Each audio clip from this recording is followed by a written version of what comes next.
What's up everyone, Darcblade here with another Hunter's Guide to Monster Hunter Rise Sunbreak. In this video I'm going to bring you some tips on how to increase your Anomaly research level in a reasonable amount of time. Now your Anomaly research level or Anomaly research rank is located in your status menu, and it's basically the mechanic that allows you to take on higher level Anomaly investigations and Anomaly quests. Doing so will allow you to take on tougher afflicted monsters, that in turn yield the rarest rewards in the game, allowing you to augment your weapon to its fullest capability, as well as craft some of the rarest decorations in the game. So if you want the best of the best builds, you need to grind away at your Anomaly research rank in order to achieve those builds. Now with every title update, we get a new cap to the Anomaly research rank.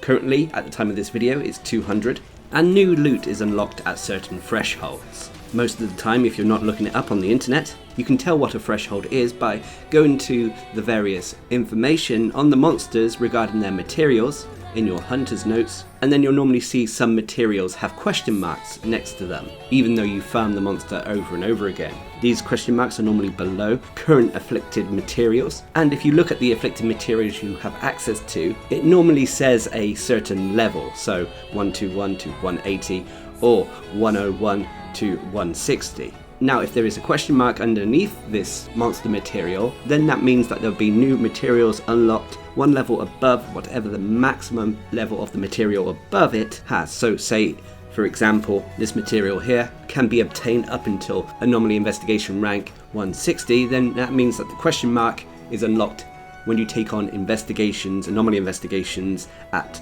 level 161 or above. But you have to remember that these are the levels of the investigations needed to obtain these materials, not your specific Anomaly research rank. However, in order to get these investigations at these levels, you have to have increased your rank to that point, to that same level or above. So how do we quickly level up our Anomaly research rank? Well, there are multiple ways. First of all would be to take on the Anomaly research requests. These research requests are indicated by either talking to the quest last or Bahari, and they're found in the top right of the screen. They have certain conditions that you need to meet, but will yield you bonus research points upon completion, so they're well worth doing if you want some extra research rank points. The other aspects you need to consider when trying to get as much Anomaly research points as possible is the various conditions, the extra conditions found on the various hunts in the game. Stricter conditions will yield more bonuses, allowing you to increase your Anomaly research rank even quicker. This includes when there are fewer feints, there's a shorter time limit, there's a fewer number of maximum participants, or you take part in a join request via multiplayer. If you find these on a quest, it may be wise to bookmark them if you're looking to increase your Anomaly research rank quickly.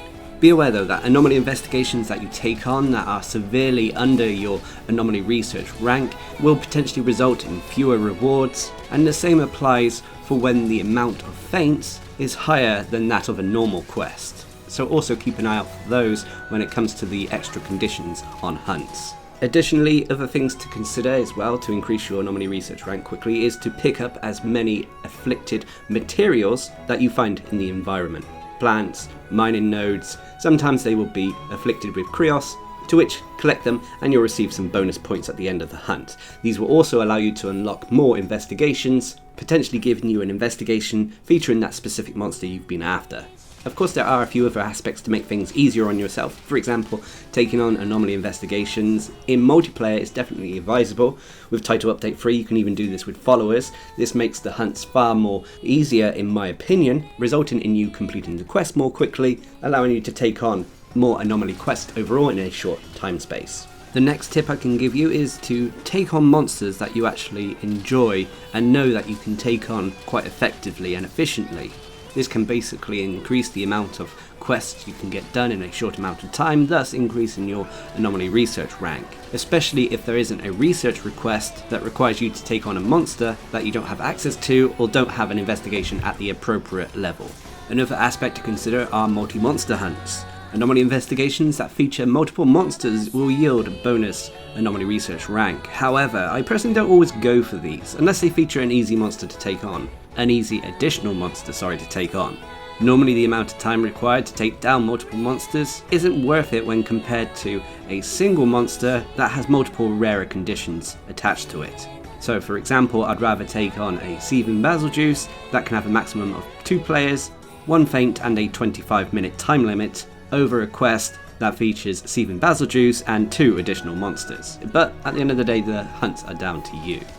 One thing to remember too is, whilst you're leveling up your Anomaly Research rank, you don't have to spread yourself too thin by focusing too much on getting the actual Anomaly Investigation levels up.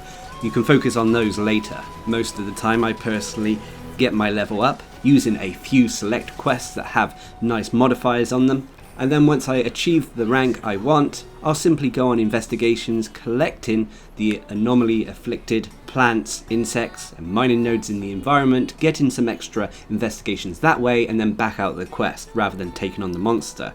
This saves time and can potentially unlock more higher level anomaly investigations closer to your current Anomaly Research rank. But like I said, when it comes to anomaly investigations, we're mainly doing this to reach certain thresholds with the anomaly quests to get you certain afflicted materials. These thresholds and milestones include anomaly level 101, 111, 121, 141, 161 and 181. Now some of you may be wondering if there is any point to getting to Anomaly Research rank 200. Well, to be honest, you get no real tangible rewards in terms of afflicted materials from monsters or anything like that. However, you are rewarded, I believe, with a Badge of Heroes. Badge of Heroes can be displayed next to your character name as a sort of mark of honor. I'm sure as the game gets more title updates, we'll see this increase even further. So I hope this video has been useful and helpful. I hope it assists in your journey in leveling up your Anomaly Research rank in a decent amount of time. I personally feel that the increase to the maximum Anomaly Research cap going from Title Update 2 to Title Update 3 was a little bit extreme in all honesty.